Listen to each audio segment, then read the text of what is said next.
وعلیکم السلام ورحمۃ اللہ وبرکاتہ۔ نحمدہ ونصلی علی رسولہ الکریم، اما بعد۔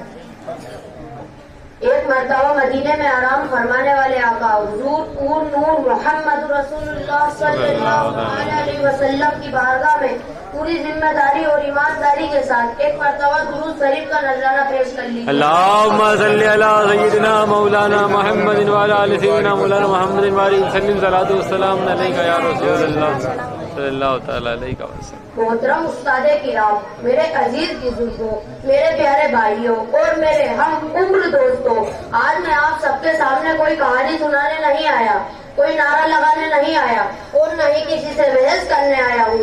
میں آج سوچ جگانے آیا ہوں، دل میں اترنے والی بات کرنے آیا ہوں، ایمان اور عقل کو آمنے سامنے بٹھانے آیا ہوں۔ دوستو، آج کا دور بہت عجیب دور ہے۔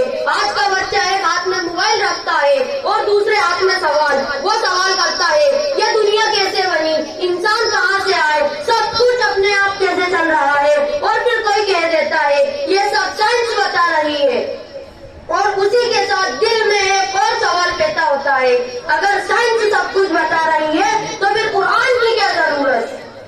میرے دوستو، میں آج اسی سوال کا ایماندار جواب دینے آیا ہوں اور میرا موضوع ہے قرآن اور سائنس۔ قرآن کیا ہے؟ دوستو، سب سے پہلے ہمیں یہ سمجھنا ہوگا کہ قرآن کوئی عام کتاب نہیں، قرآن کسی سائنٹسٹ کی ریسرچ نہیں، قرآن کسی فلسفر کا بیان نہیں، قرآن اللہ تعالیٰ کا کلام ہے۔ وہ اللہ جس نے آسمان بنایا، جس نے زمین بچھائی، جس نے سورج کو جلایا، جس نے انسان کو بنایا، اسی اللہ نے انسان کی رہنمائی کے لیے قرآن نازل فرمایا۔ سبحان اللہ، سبحان اللہ، یا رسول اللہ، زندہ باد، زندہ باد، زندہ باد، زندہ باد۔ دوستو، قرآن عقل کو سلانے نہیں آیا، عقل کو جگانے آیا ہے۔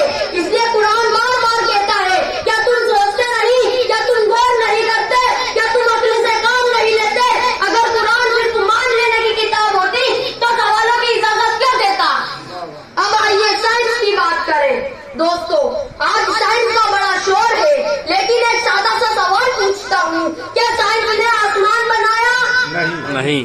کیا سائنس نے زمین بنائی؟ کیا سائنس نے انسان بنایا؟ نہیں۔ سائنس کچھ بھی پیدا نہیں کرتی، سائنس صرف کھوج کرتی ہے۔ بجلی پہلے سے تھی، سائنس نے اس کا قانون سمجھا۔ ہوا پہلے سے تھی، سائنس نے اس کا استعمال سیکھا۔ جب سائنس اللہ کی بنائی چیزوں کو سمجھ رہی ہے تو اللہ کی کتاب سے کیسے لڑے گی؟ واہ واہ واہ واہ، کیا بات ہے، کیا بات ہے۔ آج سائنس کہتی ہے کہ ایک وقت ایسا تھا جب پوری کائنات ایک ہی جگہ جمع تھی، پھر ایک بہت بڑا دھماکہ ہوا اور سب کچھ پھیل گیا۔ اسے کہا جاتا ہے بگ بینگ۔ لیکن ایک سوال رہ جاتا ہے، دھماکہ کس نے کیا؟ طاقت کہاں سے آئی؟ قانون کس نے بنایا؟ قرآن کہتا ہے آسمان اور زمین پہلے آپس میں ملے ہوئے تھے، پھر اللہ نے انہیں الگ کر دیا۔ سوچئے 1400 سال پہلے نہ سائنس تھی، نہ لیب، نہ ٹیلیسکوپ، پھر یہ علم کہاں سے آیا؟ کیا کہنا ہے، کیا کہنا ہے۔ یہ علم اللہ نے ہمیں دیا ہے۔ دوستو، انسان کی پیدائش، انسان آج بہت گھمنڈ کرتا ہے، لیکن قرآن اسے اس کی شروعات دکھا دیتا ہے۔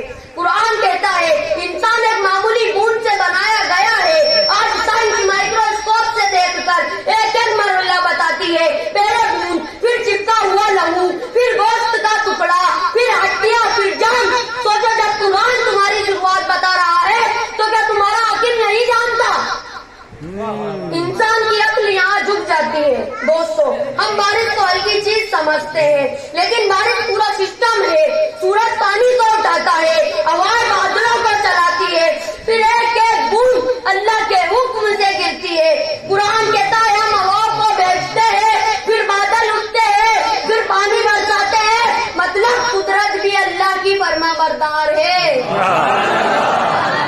میرے پیارے بزرگوں، ایک غیر مسلم سائنٹسٹ قرآن پڑھتا ہے غلطی نکالنے کے لیے، لیکن جتنا پڑھتا ہے اتنا جھکتا چلا جاتا ہے۔ آخرکار کہہ دیتا ہے یہ کتاب انسان کی نہیں ہو سکتی۔ کیا کہنا ہے۔ دوستو، نیت صحیح ہو تو قرآن دل کھول دیتا ہے. اب سوال یہ ہے ہمیں کیا کرنا چاہیے؟ ہمیں سائنس سے ڈرنا نہیں چاہیے لیکن ایمان چھوڑنا بھی نہیں چاہیے. یاد رکھو بنا علم کا ایمان تکبر بن جاتا ہے اور بنا علم کا ایمان کمزور ہو جاتا ہے. ہمیں چاہیے کہ ہم سائنس کو قرآن کے نظریے سے دیکھیں نہ کہ قرآن کو سائنس کے نظریے سے. قرآن اللہ کی آواز ہے, سائنس اللہ کی بنائی دنیا کی سمجھ ہے اور آواز تصویر سے کبھی جھوٹ نہیں بولتی.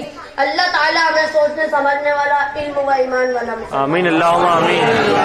سبحان اللہ سبحان اللہ.